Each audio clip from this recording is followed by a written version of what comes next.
बहुत बहुत शुक्रिया। खुशामदीद आप सबको प्रोग्राम ख़ास मुलाकात के एक और नई शुमारे में। और जिस तरीके से गुज़श्ता दिनों में हमने कोशिशें की हैं कि ख़ास मुलाकात में उन तमाम शख्सियात को हमने मदऊ किया है जम्मू कश्मीर में आवाम की नुमाइंदगी कर रहे हैं और एक तवील मुद्दत के बाद नुमाइंदगी का मौका मिला। अलग अलग जगहों से, अलग अलग कॉन्स्टिट्यूंसीज़, दोनों प्रोविंसेस, मुख्तलिफ डिस्ट्रिक्ट से यहाँ पर मेहमानों ने तशरीफ़ लाए। आज इसी तरीके से एक और ख़ास मेहमान हमारे प्रोग्राम का हिस्सा हैं। सरहदी ज़िला पुंछ से ताल्लुक़ है।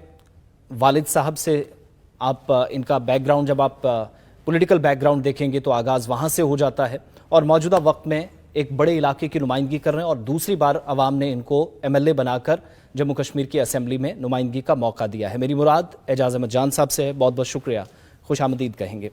शुरुआत में ज़रा इसी से करूँगा कि हुकूमत के 150 दिन हो गए हैं। एक लंबे अरसे के बाद लोगों को अपनी बात रखने का मौका मिला, ये बार बार आप कहते रहे।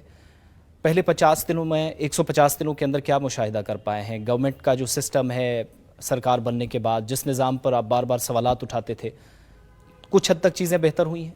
देखिए, जैसा आप जानते हो कि जम्मू कश्मीर में जो लोगों की चुनी हुई सरकार है वो 7 साल बाद बनी है और जम्मू कश्मीर के अंदर डायरेक्ट और इनडायरेक्ट अगर आप देखें तो पिछले 10 साल से बीजेपी जो है वो रूल करती आई है और 10 साल में इतने तब्दीलियाँ लाई गई हैं और इतनी जो जम्मू कश्मीर एक बहुत खुशहाल रियासत थी, उस रियासत को यूटी में तब्दील करके 370-35 से तोड़ के इतनी मुश्किलात जम्मू कश्मीर के ऊपर की है कि जम्मू कश्मीर की मुश्किलात और लोगों की परेशानियों की आज कोई गिनती ही नहीं है कि कितनी मुश्किलात है। लेकिन अल्लाह का शुक्र है कि पहले 3 महीने के जो हमारी हुकूमत रही, उसके बाद 3 महीने के बाद जो ये असम्बली का पहला सेशन आया और आप देखिए इस सेशन के अंदर जो अभी तक है 3 महीने में तो कोई इतनी परफॉर्मेंस नहीं आती है, लेकिन फिर भी मैं इस चीज़ से मुतमिन हूँ कि ऑनरेबल चीफ मिनिस्टर जनाब उमर अब्दुल्ला साहब की क़यादत में जो इस हुकूमत ने फ़ैसले लिए और कुछ मैं नहीं कहूँगा 100% किए इन्होंने, लेकिन एक पॉजिटिव रिस्पांस आ गया। एक जो हमारे लोगों के साथ कमिटमेंट्स थी या लोग जो चाहते थे उस पर एक पॉजिटिव आ गया। मैं नहीं आज 100% कहूँगा, लेकिन 25%, 30%, 35% अलग अलग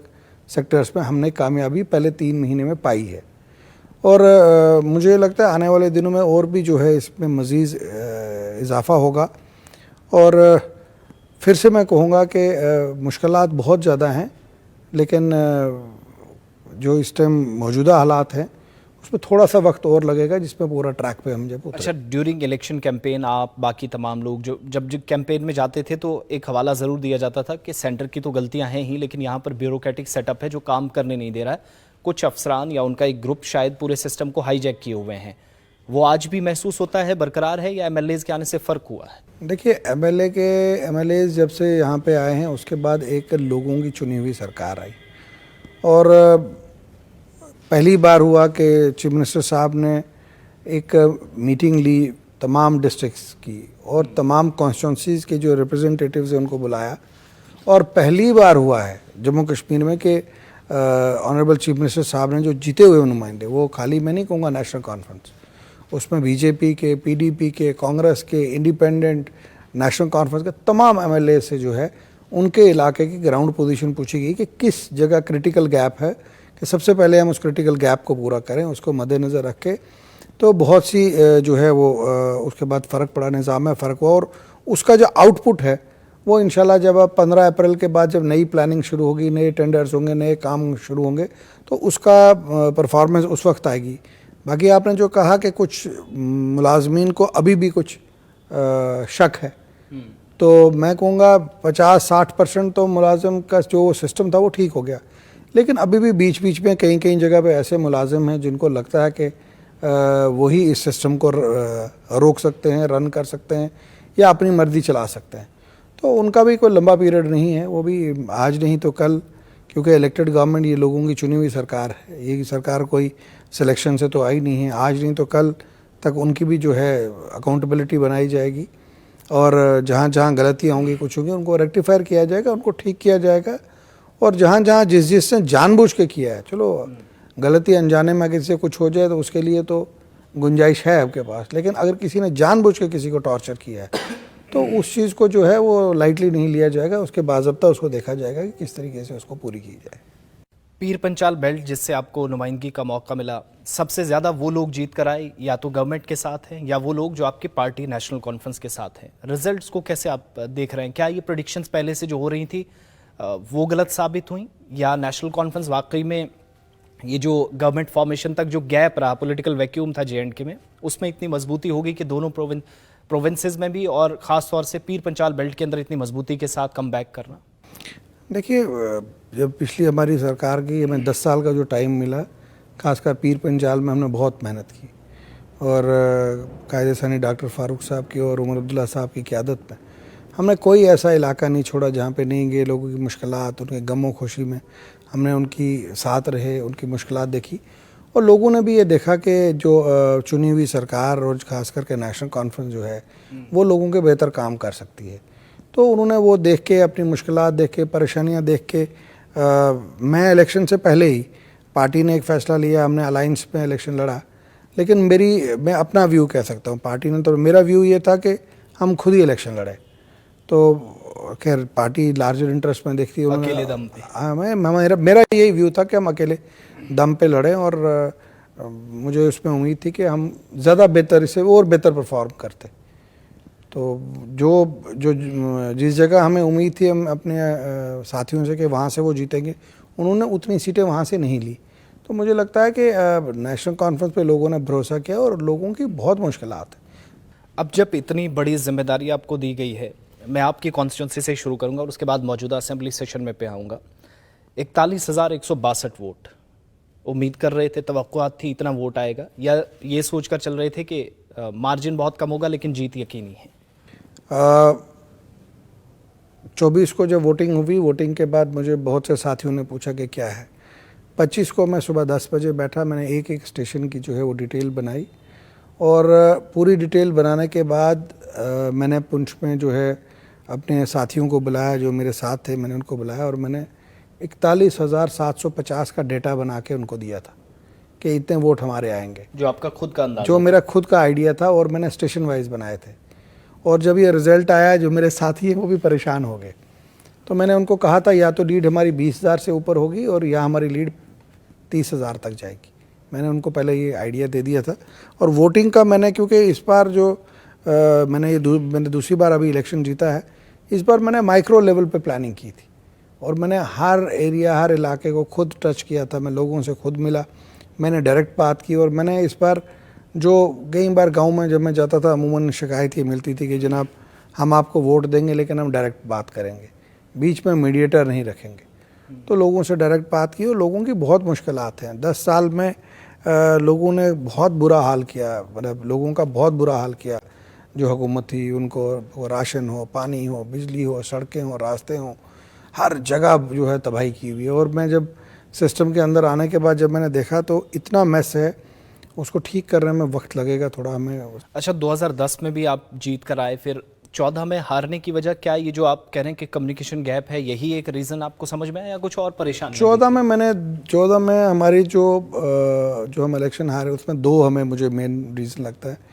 एक तो फ्लड आया और जो फ्लड आया, पानी तो ज़्यादा श्रीनगर में चढ़ा लेकिन प्रॉपर्टी को और जो डैमेजेस हुए वो सबसे हाईएस्ट मेरी कॉन्स्टिट्यूंसी में हुए, पुंछ के अंदर हुए। तो हमारे पास 2 महीने थे, 2 महीने में लोगों को रिलीफ नहीं मिल सका क्योंकि लोग 2 महीने में रिलीफ नहीं दे सकते। लोग इतनी मुश्किलात में थे कि उन्होंने सोचा शायद अगर दूसरी गवर्नमेंट आएगी, दूसरे लोग आएंगे, वो बेहतर करेंगे।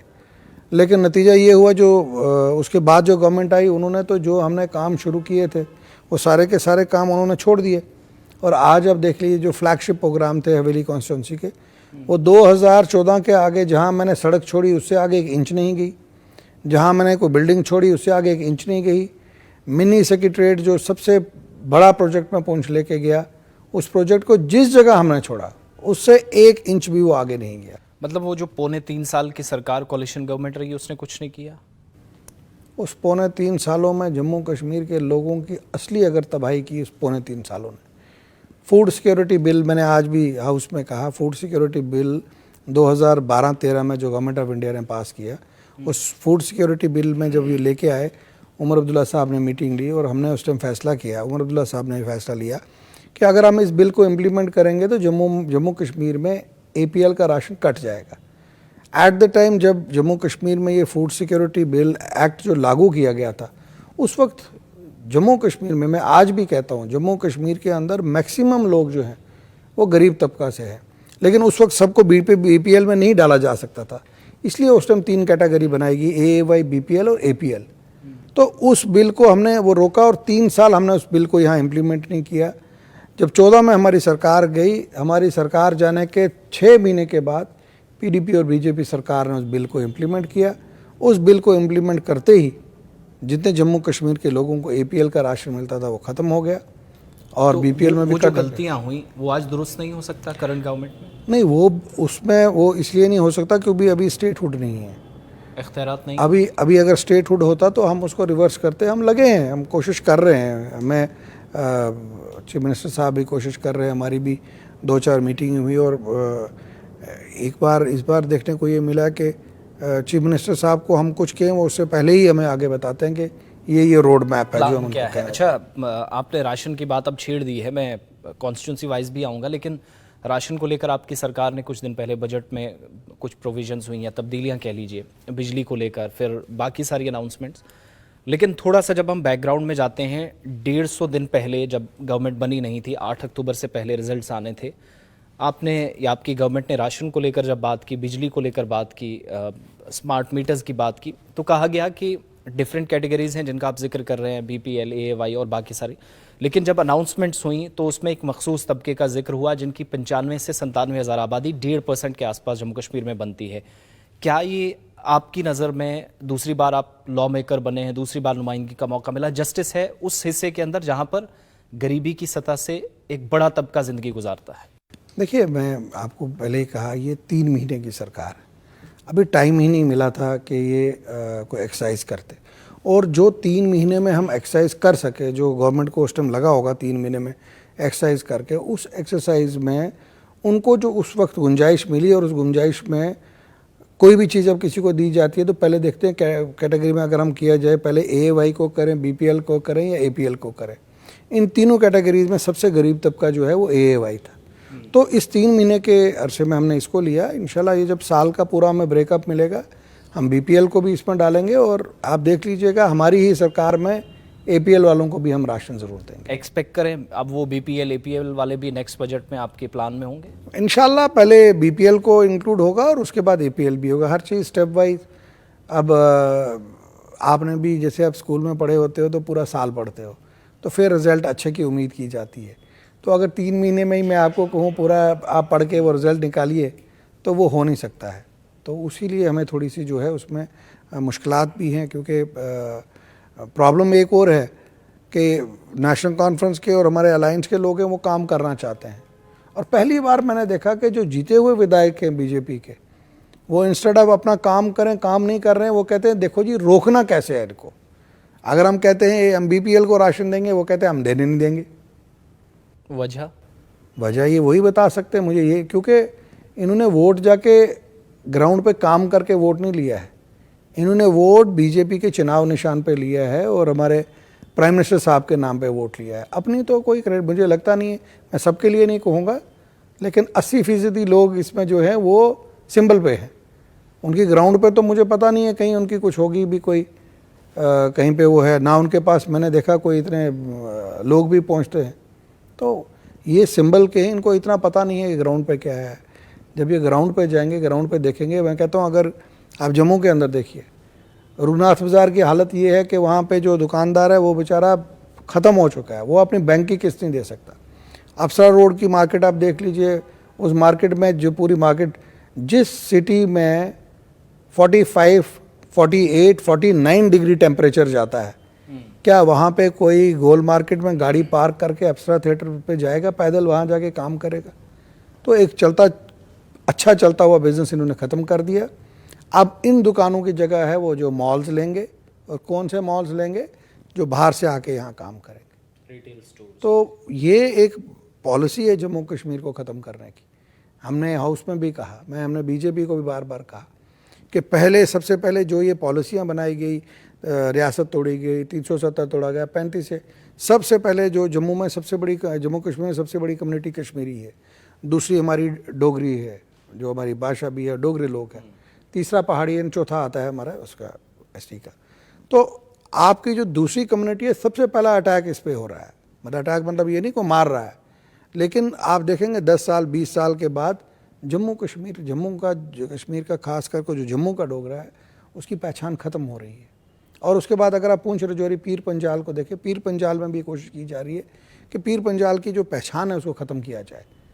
अच्छा, एक आपने पीर पंचाल का जिक्र किया, मैं रिजर्वेशन वाले मेरे जहन में एक सवाल है कि जिस पर आपने बात रखी भी श्रीनगर में भी पहले सेशन में, आज भी कहा गया कि बांटने की कोशिश हुई एसटी एससी के नाम पे, और जो आपके कलीग्स थे राजौरी पुंछ से वो भी बार बार कह रहे हैं, उसके बाद जो रिजल्ट्स आए वो बिल्कुल डिफरेंट हमने इलेक्शंस में देखे। रिजर्वेशन को लेकर क्या ख्याल है? वो जो रैशनलाइजेशन की बात हो रही है, कैसे गवर्नमेंट बैलेंस बनाएगी? और वो एक जो बड़ा तबका जो सबसे कम नौकरी हासिल इस वक्त कर रहा है, 70% से ज़्यादा आबादी, जनरल कैटेगरी या ओपन मेरिट वाले, वो भी नाइंसाफ़ी का शिकार ना हो।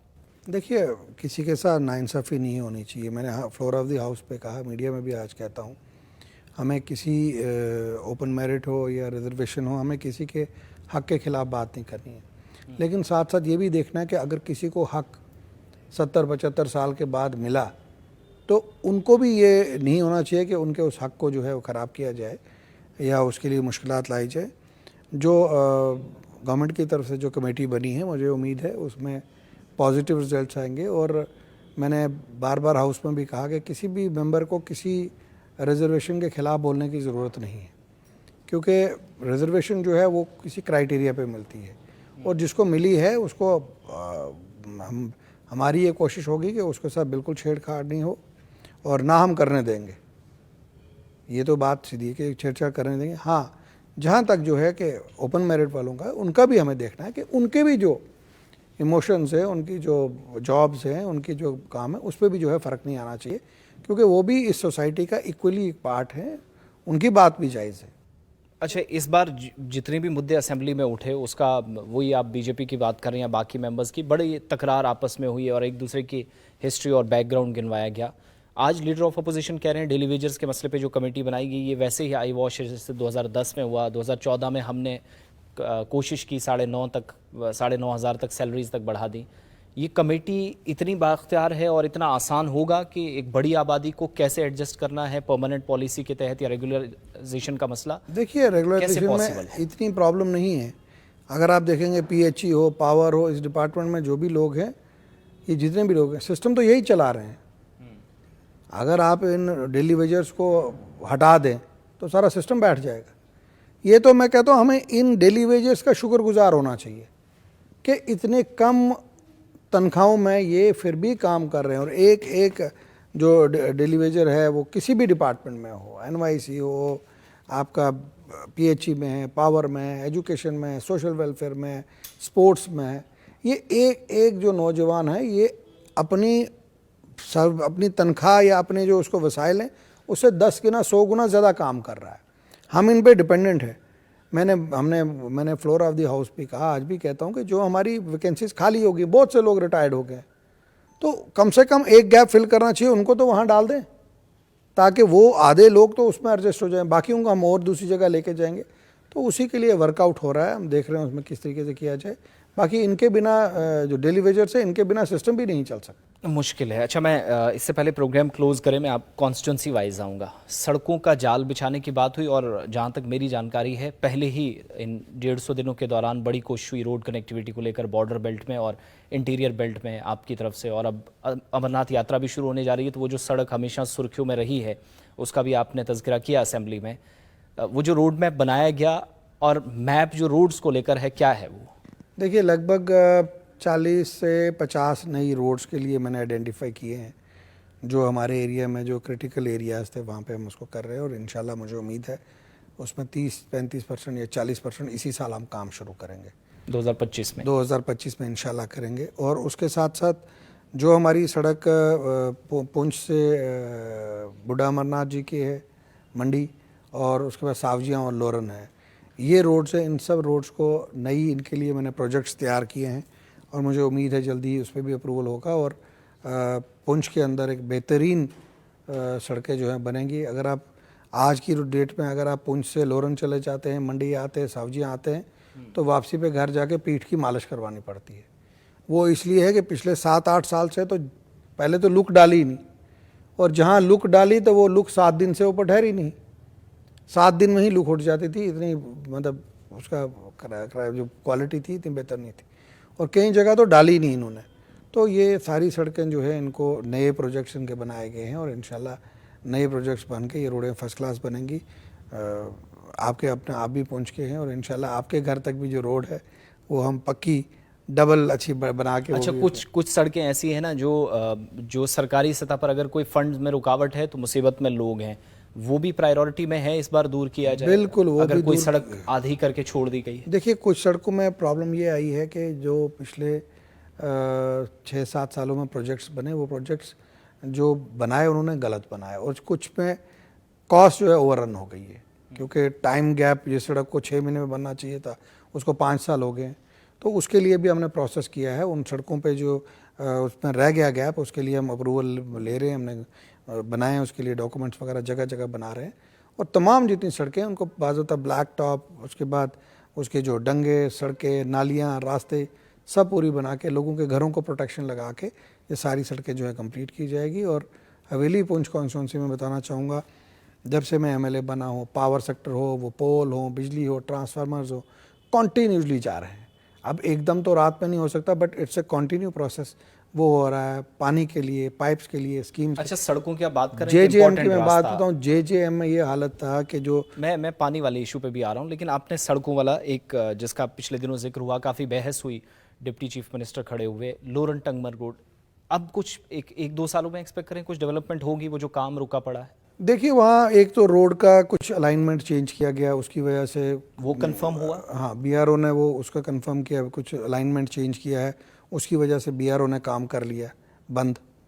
और उसके बाद बदकिस्मती ये है कि पिछले 10 सालों में जो पीडीपी बीजेपी की गवर्नमेंट थी वो भी, और जो ये प्रेजेंट जो गवर्नर साहब की जो एडमिनिस्ट्रेशन थी, उन्होंने भी उसका प्रोसेस नहीं किया है। और 10 साल से वो सड़क बंद है, ना राइट ना लेफ्ट।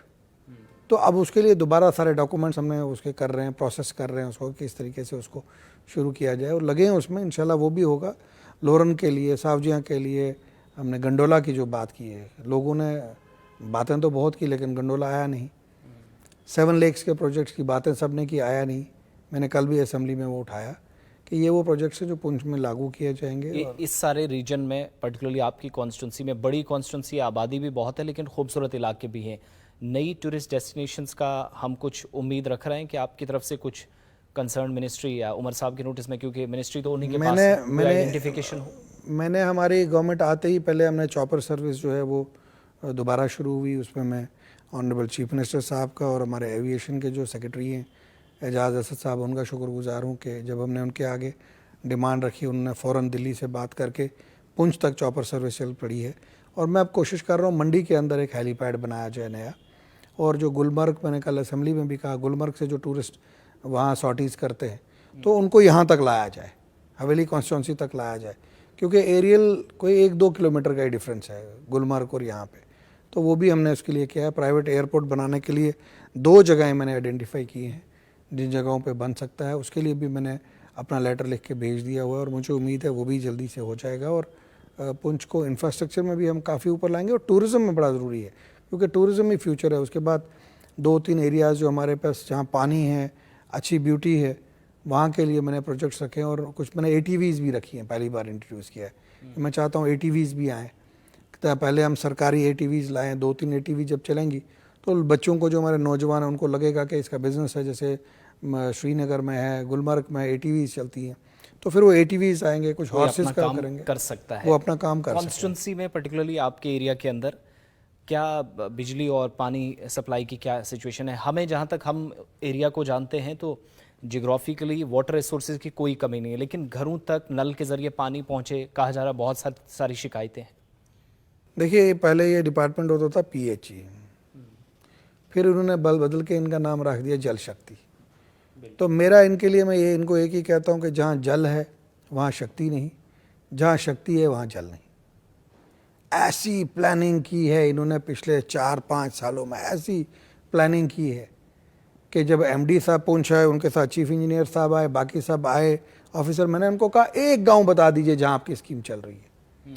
तो कहीं भी इवन जो टैंक्स बनाए हैं 95% टैंक्स, अगर उनको मैं रात को पानी भरूंगा तो सुबह तक पानी उस टैंक की लीक होकर निकल जाएगा। सारे सब स्टैंडर्ड टैंक्स बने हैं। सब टैंक्स की जो लोकेशन है वो डिस्टर्ब की गई हैं, जहाँ बनना चाहिए था वहाँ बने नहीं। सारी पाइपों की खुर्द-बुर्द है। मैं कहूँगा 80% पाइपें जो है वो ग्राउंड पे है ही नहीं, और मेजरमेंट इन्होंने पुरानी पाइपें की, और ऊपर से क्या कर दिया इन्होंने, नई पाइपें लगा के पुरानी पाइप्स को पंक्चर कर दिया, उसमें टैप किया है, जिसकी वजह से ये हुआ नई स्कीम तो चली नहीं, पुरानी स्कीम जो है वो भी बैठ गई है।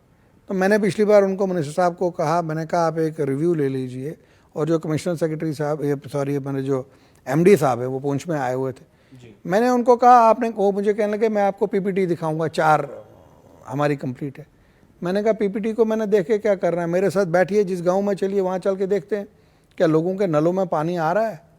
तो ग्राउंड पे कुछ नहीं है, लेकिन ऑनरेबल चीफ मिनिस्टर साहब के नोटिस में जब हमने बात लाई, उन्होंने एश्योर किया मुझे कि हम आपके एरिया को जो है प्रायोरिटी पे रखेंगे और जल्द से जल्द जो है स्कीम चीज़ें बेहतर होंगी। फाइनली एजुकेशन के हवाले से भी एक सवाल, तालीम है तो एक माशरा है, ज़िंदगी है, सब कुछ है, लेकिन जितने स्कूल्स हैं हम जब से देख रहे हैं, रिसर्च कर रहे हैं, एनालिसिस करते हैं, तो पता चलता है कि वो जो रेशो होती है टीचर और बच्चों की, वो उसमें बड़ा फ़र्क है। कहीं पर टीचर 10-10 साल से काम कर रहे हैं लेकिन बच्चे नहीं हैं। कुछ स्कूलों का मर्जर भी इसीलिए करना पड़ा। और फिर जहाँ पर ट्रांसफ़र पॉलिसी की बात आती है उसमें एजुकेशन डिपार्टमेंट फेल हुआ है, तो सीधा असर स्कूलों पर, कहीं पर टीचर ही नहीं, कहीं पर स्कूल बच्चे ज़रूरत से ज़्यादा, टीचर है नहीं, और जहाँ टीचर वहाँ बच्चे कम। ये सिस्टम कभी ठीक भी देखिए, सिस्टम इन्होंने काफ़ी, मैंने वो कहा ना, सिस्टम बहुत ख़राब कर दिया। अब नॉर्मल टीचर की ट्रांसफ़र जो है वो सीओ ऑफिस से होती थी।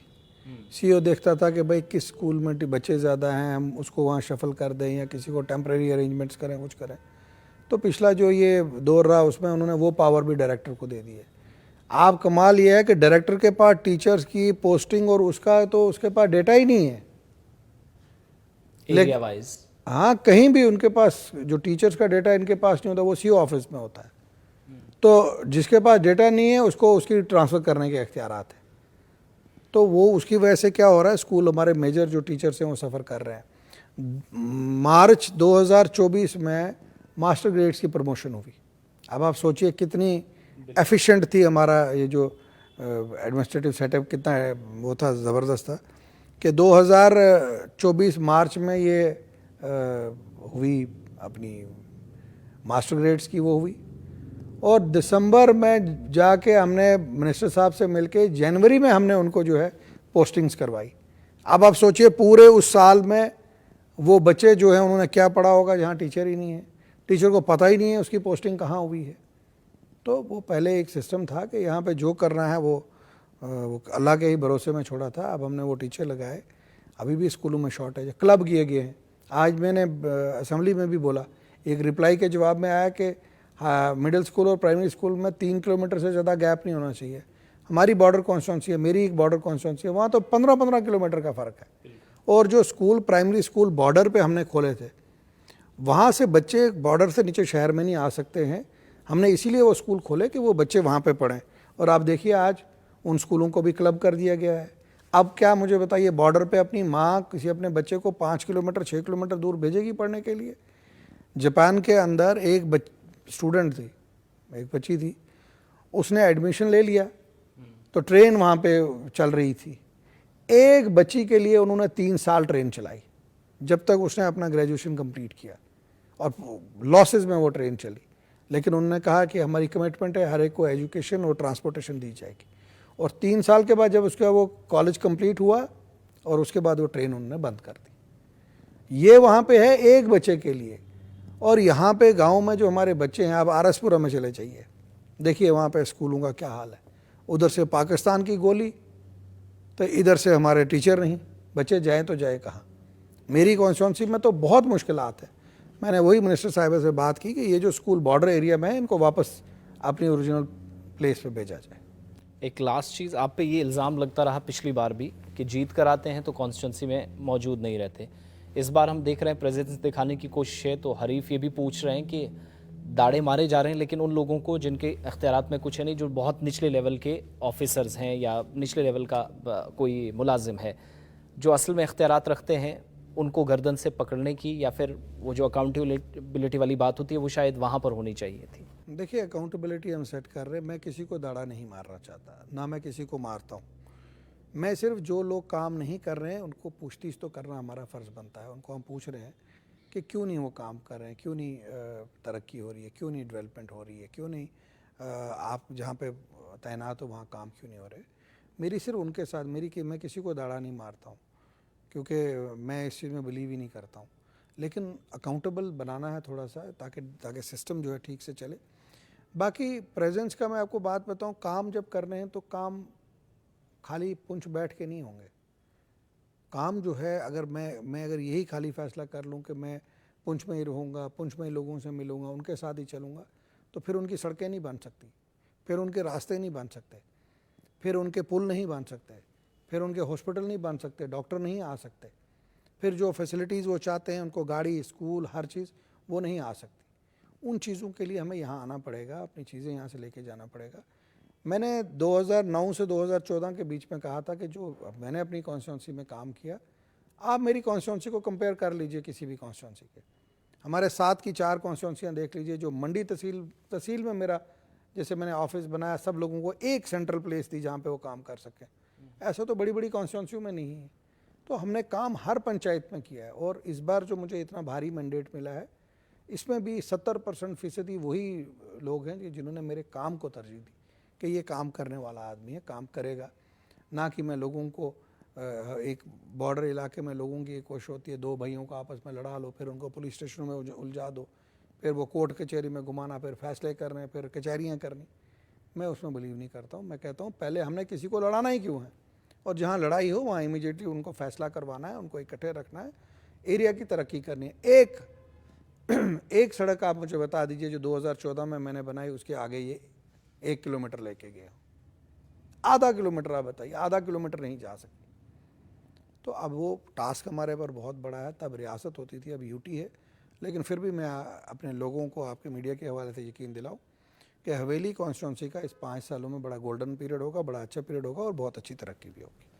एजाज जान साहब, ज़ाती मसरूफियात के बावजूद भी सेशन भी है, फिर भी वक्त निकाला, बहुत बहुत शुक्रिया आपका हमारे साथ इस खास सेशन में ज्वाइन करने के लिए। नाजरीन, आपका भी बहुत बहुत शुक्रिया। टेलीविजन स्क्रीन पर देखने और सुनने के अलावा तमाम सोशल मीडिया प्लेटफॉर्म्स पर आप हमारे साथ रहे। इस प्रोग्राम का हिस्सा बनने के लिए बहुत शुक्रिया। लेकिन आपके फीडबैक, आपके तासुरात, आपका ओपिनियन हम तक प्रोग्राम के ताल्लुक से पहुँचना बहुत ज़रूरी है। बहुत जल्द खास मुलाकात की एक और शुमारे में आसिफ रशीद हाजिर होगा। इस प्रोग्राम में बस इतना ही।